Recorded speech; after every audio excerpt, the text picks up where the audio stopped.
I look at the state party as an umbrella organization. And then you've got your Senate districts, which elect a committee man and a committee woman at the state convention that are kind of the executive board of the state convention. Then under that, you've got county parties, and you have a county chair in each county. Then you have precinct chairs in each county. If the system works the way that it should, you have the state party talking to the Senate district people who are working with their county folks, who are working with their precinct folks, who go on down to the neighborhood level. And you can tell a difference when you have county chairs and SDEC members who are doing those things. I always find it interesting when, you can't make people happy no matter what you do. When I hear people screaming, well, the state party never does anything. At the same time, you will hear local people, when the state party does go in and try to do anything, saying, well, what are you doing in here trying to tell us what to do? When I ran, that's one of the things that I talked about. I'm from Texarkana. It is rural Texas, very different from Austin or Dallas or Houston. And what works in Austin, Dallas, Houston, South Texas, Texarkana, West Texas, they're all different things. And truthfully, you must have a strong organization. And as Tip O'Neill said, and he was absolutely correct, all politics is local. If you don't have a strong organization on the local level, I don't think you can drop enough stuff down to do what you need to make that work. You have to water things at the roots and let it grow. Did I answer what you asked me? Well, and then, we can use that. That's real good. Now, how about dealing then the connections with between the state party? Okay, and the the state. Party? I gave you state. That's what I didn't do. Let's give you the national. Actually, there is not a lot of connection. I mean, the connection is your state chair and your state vice chair are on the Democratic National Committee, as are other folks. And each state, it's determined by some formula of how many people are in your state as to how many people you have on the Democratic National Committee. So that is your connection to the Democratic National Committee. They do not have any authority over you other than your rules must comply with their rules for national delegates.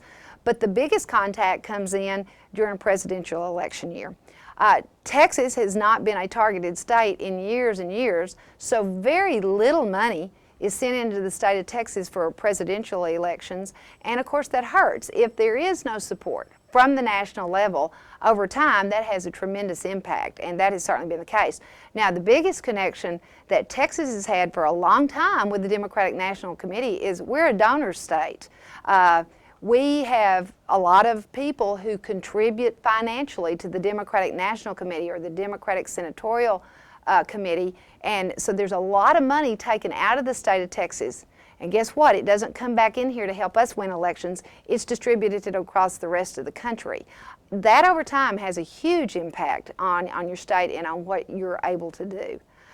And of course, the money situation has been one of the most difficult things to deal with while I've been party chair. Another reason I'm proud that we could get rid of the debt, because at the very hardest time, without any people in office, I still worked and saved and started looking at people that were always trying to send the party bills for things that they weren't supposed to pay for and refused to do it. And in fact, it made some men angry because I said, no, those are not the bills of the state party. That's something you did. Y'all can take care of that.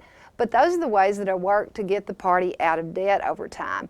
And the Democratic National Committee, it has been a sore spot that they have just taken and taken and taken. And quite frankly, if you go back and look at the history, the reason the state party had the big debt that it had, that goes back to the 80s, was of a promise made by the DNC in the Mondale campaign to send money. It never came. The party depended on it, believed it, and they took out a loan that then they ended up having huge problems with over time. And one of my rules was, from the time I set foot in this office, I won't do anything without the money being in the bank. And it did pay off. We were able to get out of the debt.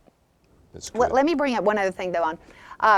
At this time, Bob Slagle and I both are on the executive committee of the Democratic National Committee. The Democratic National Committee has over 300 members to it. It's a meeting that you just kind of go in, and it's more for TV than anything else.